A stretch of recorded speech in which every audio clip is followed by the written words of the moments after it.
پچھلی قسط میں آپ نے جانا کہ 7 گھنٹے کی طویل میٹنگ میں اکڑ فارمولا کیسے طے پایا اور نواز شریف کا دور حکومت کیسے ختم ہو گیا اور وہ کون سے وزیر اعظم تھے ان کے پاس پاکستان کا شناختی کارڈ اور پاسپورٹ بھی نہیں تھا۔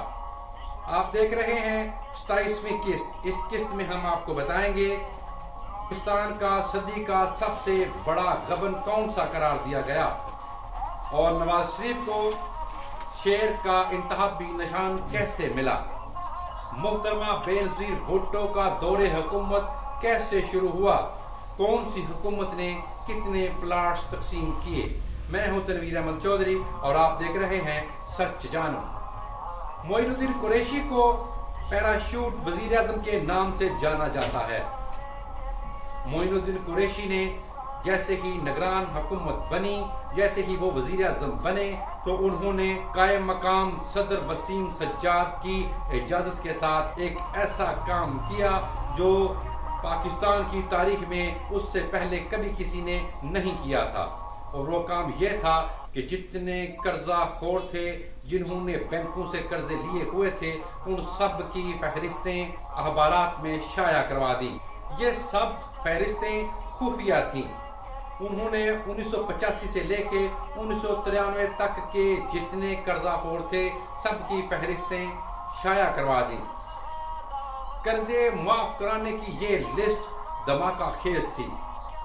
اس میں آصف علی زرداری، ان کے والد حاکم علی زرداری، جنرل ایوب کے بیٹے گوہر ایوب کی فیملی، شہباز شریف، ان کے بھائی عباس شریف، چودھری شجاعت حسین اور چودھری پرویز لائی جیسی شخصیات شامل تھیں۔ ظفر اللہ جمالی بھی کسی سے کم نہیں تھے۔ قرضہ ہڑپ کر جانے والوں کا فراڈ اتنا بڑا تھا کہ اخبارات نے اس فراڈ کو پاکستان کا صدی کا سب سے بڑا غبن قرار دیا۔ اخبارات کے مطابق 60 ارب روپے 60 ارب روپے کے قرضے لے لیے گئے تھے جو واپس نہیں کیے گئے تھے۔ ان میں سے کچھ قرضے معاف کروا لیے گئے تھے۔ قرضہ خوروں کی فہرست جاری ہونے کے بعد ہونا تو یہ چاہیے تھا کہ ان سے قرضے واپس لیے جاتے، یا انہیں نااہل کیا جاتا، یا ان کو جیل میں ڈالا جاتا، یا ان کی جائیدادیں نیلام کر کے اپنا قرضہ، پاکستان کا قرضہ واپس لیا جاتا۔ ان سب باتوں کا اعلان بھی ہوا، بلکہ وزیر اعظم معین الدین قریشی نے یہاں تک کہہ دیا کہ جو لوگ اس فہرست میں شامل ہیں ان کو الیکشن نہیں لڑنے دیا جائے گا۔ لیکن بعد ازاں ایسا ہوا کہ محض قرضے واپس کرنے کے وعدوں پہ الیکشن لڑنے کی اجازت دے دی گئی۔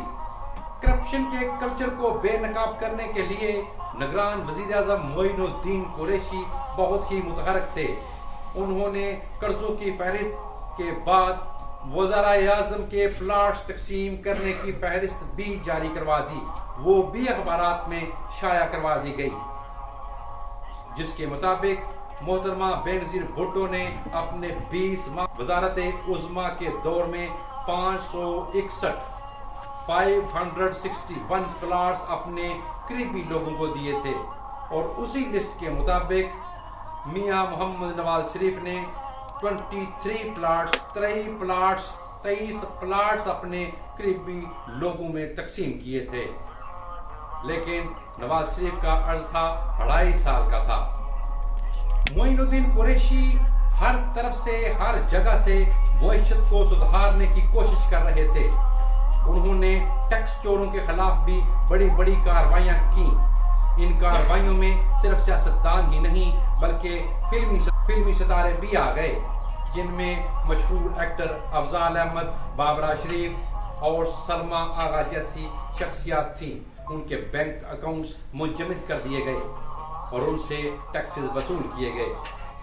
معین الدین قریشی نے ٹیکسز نیٹ میں اضافے کے لیے ایک اور بڑا قدم کیا۔ انہوں نے زرعی ٹیکس بھی لاگو کر دیا، اور انہوں نے نواز شریف کی مہنگی اسکیموں کو بھی ختم کر دیا، جن میں موٹر منصوبے کو بھی کچھ اچھی نظروں سے نہیں دیکھا گیا، بلکہ اس کا نقشہ تبدیل کر کے کچھ کروڑ روپے بچا لیے گئے۔ معاشی میدان میں نگران حکومت یہ سب اس لیے کر رہی تھی کیونکہ ٹیکنو کریٹ کی یہ حکومت اسی کام کے لیے لائی گئی تھی۔ آئینی طور پر نگران حکومت کا کام ہوتا ہے الیکشن کو شفاف اور پر وقت کروانا، جس سلسلے میں ٹکٹ ہولڈرز اور مختلف جماعتوں میں دو خدشات پیدا ہو چکے تھے۔ وہ سمجھ رہے تھے کہ الیکشن ملتوی کر دیے جائیں گے۔ پہلا خدشہ تو یہ کہ یہ نگران حکومت لمبی مدت کے معاشی منصوبے پیش کر رہی تھی، جس سے سیاسی جماعتوں میں یہ وہم جڑ پکڑ رہا تھا کہ شاید الیکشن ملتوی کر دیے جائیں۔ اسی وجہ سے تمام ٹکٹ ہولڈرز ایک دوسرے کو انتخابات کروانے کی یقین دہانی کرواتے رہتے تھے۔ دوسرا مسئلہ ملک میں دہشت گردی کا تھا۔ دہشت گردی بہت حد تک بڑھ چکی تھی۔ شیعہ سنی کے فسادات عروج پر تھے۔ 20 لوگ ان وارداتوں میں اپنی جان گنوا بیٹھے تھے۔ 14 اگست کو لاہور میں 2 اوپر تلے بم دھماکوں کی وجہ سے لاہور لرز اٹھا تھا، اور 2 ستمبر کو لاہور ہی میں چبرجی کی ایک مسجد میں کچھ مسلح افراد نے فائرنگ کر کے بہت سے نمازیوں کو شہید کر دیا تھا، اور جان سے جانے والوں میں جنرل ضیاء الحق کا بھانجا بھی شامل تھا۔ یہ وارداتیں صرف لاہور ہی میں نہیں ہو رہی تھیں بلکہ پورے ملک میں یہ دہشت گردی کی جا رہی تھی۔ لیکن جس واقعے نے تمام سیاسی جماعتوں اور پاکستان کی ہوا کو ڈرا دیا، لرز گئی، خوف کی ایک لہر پیدا کر دی، وہ ایک اور واقعہ تھا۔ صدر مسلم لیگ پنجاب اور سابقہ وزیر اعلیٰ پنجاب غلام حیدر وائیں ایک جلسے میں خطاب کے لیے جا رہے تھے کہ میاں چنو جب پہنچے تو کچھ مسلح افراد نے ان کو روک لیا اور ان کو قتل کر دیا گیا۔ ان پہ شدید فائرنگ کی گئی۔ یہ الزام محترمہ بینظیر بھٹو پہ بھی لگایا گیا، لیکن یہ الزام بے بنیاد ہی رہا۔ وہ کیونکہ یہ ایک ذاتی رنجش کی وجہ سے ہوا تھا، اور بعد ازاں اس قتل کے ملزم پکڑے گئے اور ملتان سینٹرل جیل میں ان کو پھانسی بھی ہوئی۔ کا وارانہ دہشت گردی کے باوجود وزیر اعظم اور قائم مقام صدر بار بار یقین دہانی سے یہ کہہ رہے تھے کہ الیکشن اپنے وقت پر ہوں گے اور شفاف ہوں گے، اتنے شفاف ہوں گے کہ کوئی بھی ان پر انگلی نہیں اٹھا سکے گا۔ میاں نواز شریف اور محترمہ بینظیر بھٹو ان انتخابات کے 2 مرکزی کردار تھے، اور دونوں کو ہی کچھ بڑے مسائل کا سامنا بھی تھا۔ 3 وجوہات کی بنا پر نواز شریف کی طاقت تقسیم ہو گئی تھی، جن میں سب سے پہلے IJI کا اتحاد تھا، وہ دوسرا مذہبی ووٹ بینک تھا، اور تیسرا ان کا اپنا ووٹ بینک تھا۔ IJI اس لیے ختم ہو گئی کہ کچھ علماء کرام کے بقول نواز شریف اسلامی قانون نافذ نہیں کر سکے تھے۔ اسلامی نفاذ میں ناکامی کی وجہ سے دوسرے مذہبی لوگ بھی نواز شریف سے الگ ہو چکے تھے، بلکہ قاضی حسین احمد نے نیا اتحاد اسلامک فنڈز کے نام سے قائم کر لیا تھا۔ یہ اتحاد ایک بار پھر اسلامی اصولوں پہ حکومت بنانا چاہتا تھا، اور اسی لیے چندہ بھی مانگ رہا تھا۔ اب پیچھے رہ گئی مسلم لیگ، لیکن مسلم لیگ بھی 2 حصوں میں تقسیم ہو چکی تھی۔ مسلم لیگ جنیجو عرف چٹھا گروہ اور مسلم لیگ نواز۔ لیکن صرف 3 مسئلے ہی نہیں تھے، ایک اور بڑا دلچسپ مسئلہ بھی درپیش تھا، اور وہ یہ تھا کہ مسلم لیگ کا شروع سے انتخابی نشان سائیکل رہا تھا۔ مسلم لیگ نواز اور مسلم لیگ جنیجو دونوں ہی سائیکل کے نشان کو حاصل کرنا چاہتے تھے۔ جب دلائل سے کوئی فیصلہ نہ ہوا تو فیصلہ قرعہ اندازی پہ جا پہنچا، اور قرعہ اندازی میں مسلم لیگ نواز کو شیر کا نشان ملا، اور جہاں پہ کم پڑھے لکھے لوگ ہوں اور اس وقت جتنا میڈیا بھی زیادہ تیز نہ ہو، لوگ بھی باشعور نہ ہوں، تو ایسے ووٹرز کے لیے انتخابی نشان تبدیل ہو جانے کی وجہ سے پریشانیاں بڑھ جاتی ہیں۔ اسی لیے سائیکل کا نشان جانے کی وجہ سے نواز شریف پریشان تھے اور وہ اس کے لیے خود عدالت تک جاتے رہے، لیکن یہ مسئلہ حل نہ ہوا اور ان کو شیر کا نشان ہی رکھنا پڑا۔ الیکشن 1993 کی دوسری بڑی پارٹی، دوسرا بڑا مورا تھی محترمہ بینظیر بھٹو۔ ان کو ایک جگہ پہ تو بڑی خوش قسمتی ملی، لیکن دوسری جگہ پہ ان کا کام بھی خراب ہو گیا اور ان کو مشکلات کا سامنا کرنا پڑا۔ خوش قسمتی یہ تھی کہ پنجاب میں مسلم لیگ کا دوسرا گروپ، چھٹا گروپ جس کو کہا جاتا تھا، وہ محترمہ بینظیر کے ساتھ آ ملا تھا، جس کی وجہ سے ان کی پوزیشن پنجاب میں بڑی ہی مضبوط ہو گئی تھی اور پیپلز پارٹی واضح طور پہ جیتتی ہوئی نظر آ رہی۔ لیکن دوسرا جو ان کو مشکل پیش آئی وہ تھی سندھ میں محترمہ بینظیر بھٹو کی والدہ نصرت بھٹو اور ان کا بھائی مرتضی بھٹو بینظیر کے خلاف ہو گئے تھے اور انہوں نے اپنی پارٹی بنا لی تھی۔ الیکشن کمیشن نے ان کی یہ پارٹی قبول بھی کر لی اور ان کو مکے کا نشان بھی دے دیا تھا۔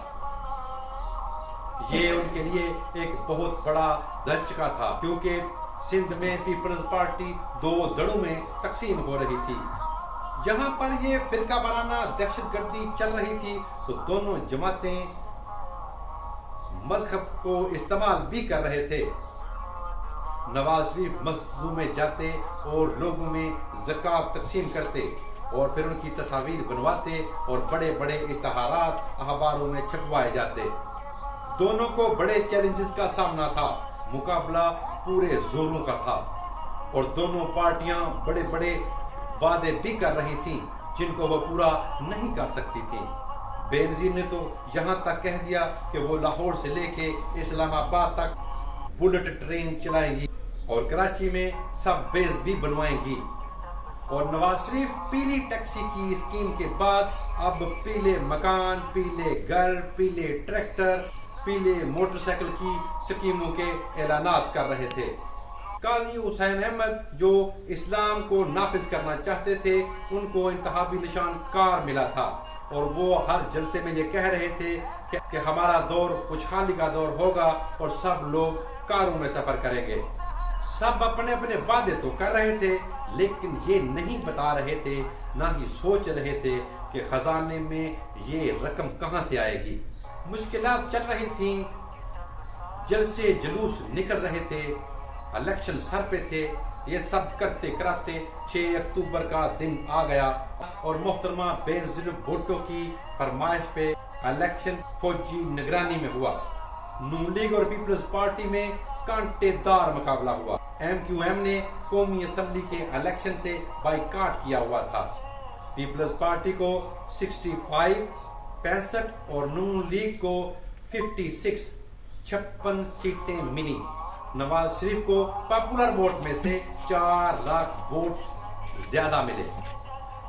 جب یہ سب کچھ ہوا تو محترمہ بینظیر بھٹو نے چھٹا گروپ کو اور آزاد امیدواروں کو ساتھ ملایا اور ان کی نشستیں 121 ہو گئیں۔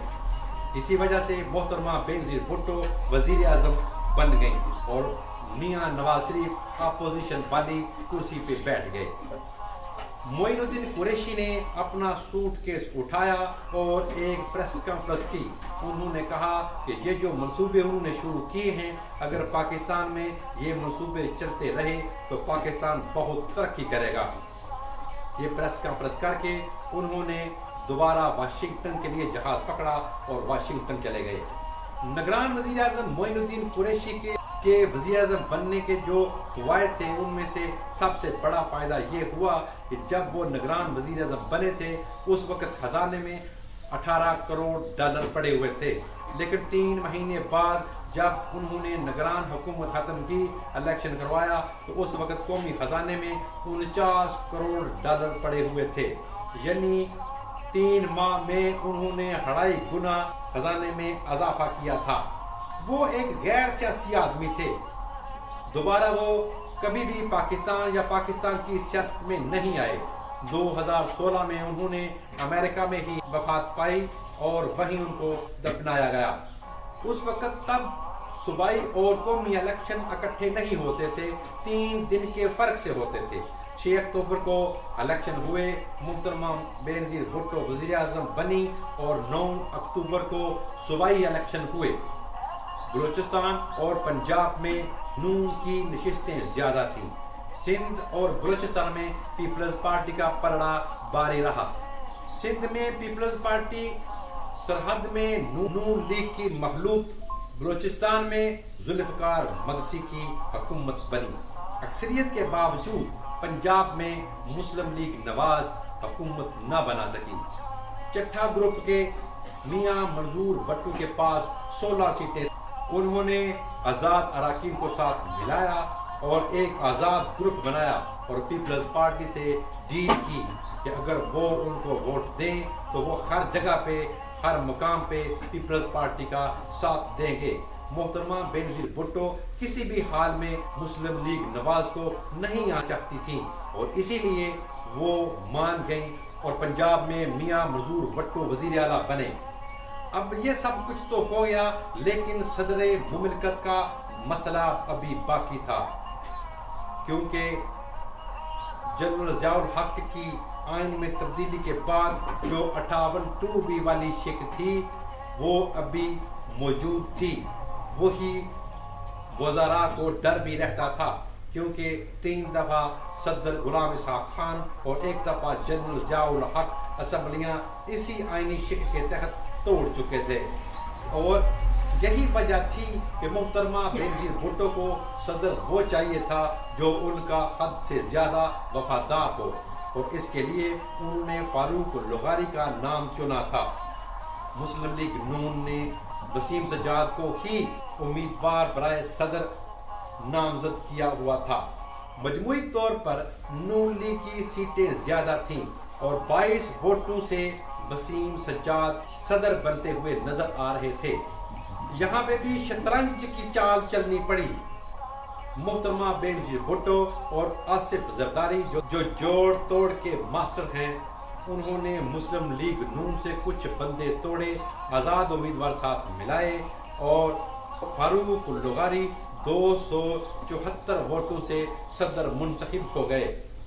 محترمہ بینظیر بھٹو کی اپنی والدہ نصرت بھٹو سے نہیں بن رہی تھی اور نصرت بھٹو اپنی بیٹی کے سخت خلاف ہو چکی تھی اور پوری طرح سے اپنے بیٹے کا ساتھ دے رہی تھی۔